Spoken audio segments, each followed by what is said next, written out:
Cash book is basically used to record the cash, है ना, and bank, because bank is also a form of cash. okay, तो cash book में हम दो तरीके के कैश बुक सीखेंगे, वैसे होते तीन तरीके के हैं, मैं इंफॉर्मेटरी वे पे आपको तीनों बता देता हूं। फर्स्ट होता है single column cash book.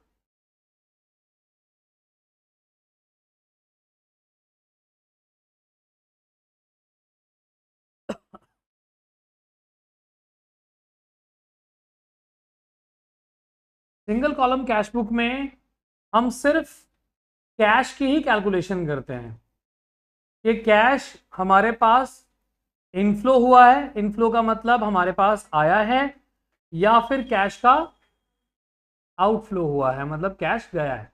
Very simple, entry पढ़ो, सबसे पहले तो ये फाइंड आउट करो कि क्या उसमें कैश ट्रांजेक्शन है। अगर कैश की इन्वॉल्वमेंट नहीं है तो छोड़ दो उसको, वो आपको नहीं करना। और अगर कैश की इन्वॉल्वमेंट है तो फिर आपको देखना है कि कैश इन हो रहा है या आउट हो रहा है। हाँ ना, अगर वो आ रहा है तो आप उसे शो करोगे डेबिट साइड में, और अगर वो जा रहा है तो आप शो करोगे उसे क्रेडिट साइड। सिंपल, और ये कंपैरेटिवली काफी सिंपल बुक है।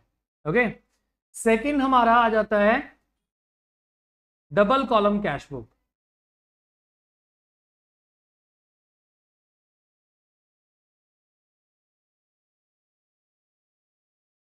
डबल कॉलम कैश बुक में कैश भी होता है और बैंक भी होता है।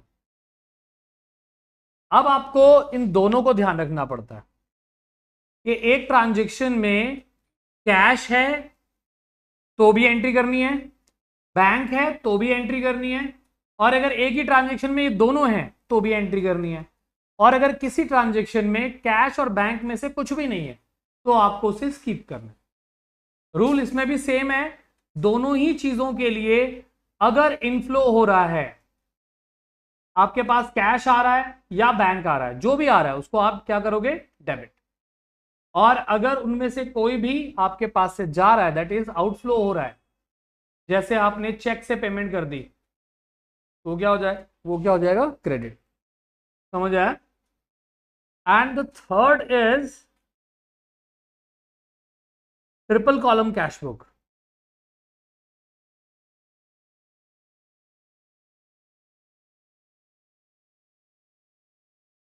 इसमें कैश भी होता है, बैंक भी होता है, और उसके अलावा डिस्काउंट भी होता है। हालांकि ये हमारे सिलेबस में नहीं है इस साल, मोस्ट प्रॉब्ली अगले साल ये जुड़ जाएगा। ओके, तो फिलहाल अभी हमें ये नहीं करना है, तो अगर हमें अभी इसको नहीं करना है तो वी कैन स्कीप इट, है ना, हमें ये नहीं करना। जस्ट इंफॉर्मेटरी आपको पता होना चाहिए कि ये भी एक फॉर्म ऑफ कैश है।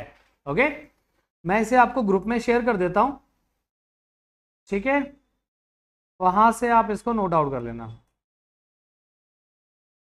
हम अभी इस पे एक क्वेश्चन करेंगे।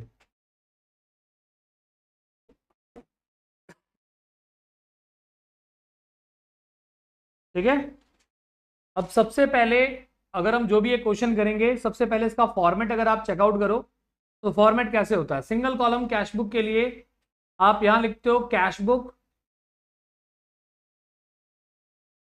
तो कीर्ति समझ लो बेटा पहले। ओके, इसके बाद इसमें कॉलम कैसा होता है, column date, okay, then particulars,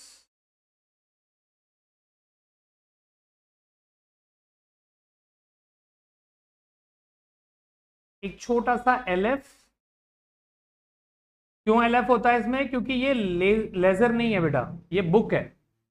okay, तो date, particular, LF and then amount. ये मैं सिंगल कॉलम कैश बुक बता रहा हूं आप लोगों को। ओके, देन वापस डेट, फिर से पर्टिकुलर्स, और फिर से LF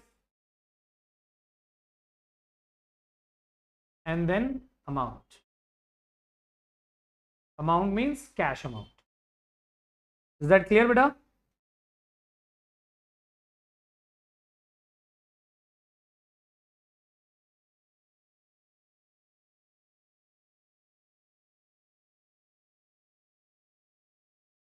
Okay.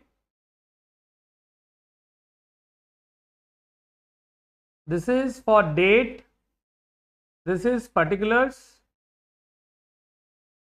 This is LF.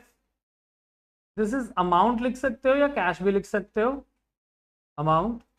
वापस डेट, फिर से particulars,